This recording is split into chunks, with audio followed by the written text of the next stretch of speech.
We'll be seeing that change a little bit over the course of this week. It's not just tomorrow, but several rounds of snow potentially after that. We could go from tomorrow through Saturday without seeing a break in the snow shower activity, or at least a minimal amount of break time.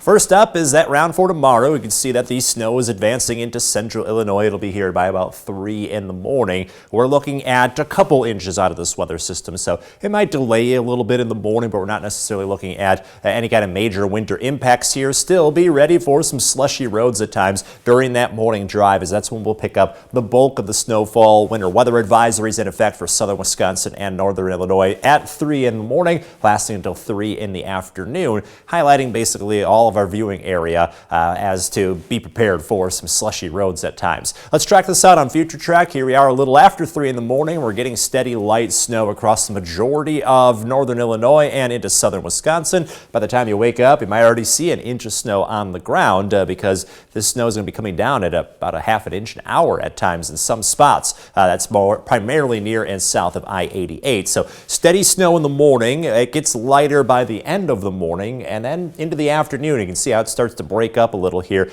Might not be fully done with the snow through the afternoon, but it becomes a little spotty. Might have some dry time every so often, and then looking at dry conditions going into Wednesday evening. So still forecasting about 1 to 2 inches of snowfall as you work your way away from I-88. You get closer to I-88 and I-90. That's where we could see 2 to 3 inches or more. There's some spots in southern DeKalb and Lee counties that could see 3, possibly 4 inches of snowfall. So it doesn't sound like a ton, but it's enough to cause some slippery roads, especially during those morning hours. So just make sure you adjust your plans accordingly because of the snow piling up a little quicker during that morning commute. And this is not the only time that we'll see snowfall this week. Got a couple more chances coming down the pipeline. 34, by the way, for tomorrow, staying near January levels for temperatures, slightly above freezing, as you can see there in those afternoon hours. And all of the snow that may be on the way could help us with the deficit we're in. 6 inches below average on the month, a foot below average on the season.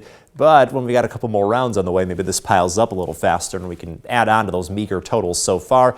About a half an inch possible, maybe just getting a dusting on Thursday with some flurries. May see some light showers on Friday. That could produce up to an inch of snow, and then several inches may be on the way for Saturday night when it comes to snowfall. So a couple more rounds to keep an eye on as we go throughout the rest of this week. Temperature-wise, we're staying above freezing each afternoon through Friday. Saturday cools off down to the 20s. Then when we dry out on Sunday, only the teens for highs, and we'll hold on to that chilly weather going into the end of the month. Tuesday, by the way, at the end of the month, another chance for snow. In your most accurate 10-day forecast, the weather looks frigid to start off February. Those temperatures keep trending down, now only 3 above by next Friday. We'll have to see if that Arctic air holds on by the time we get to that point.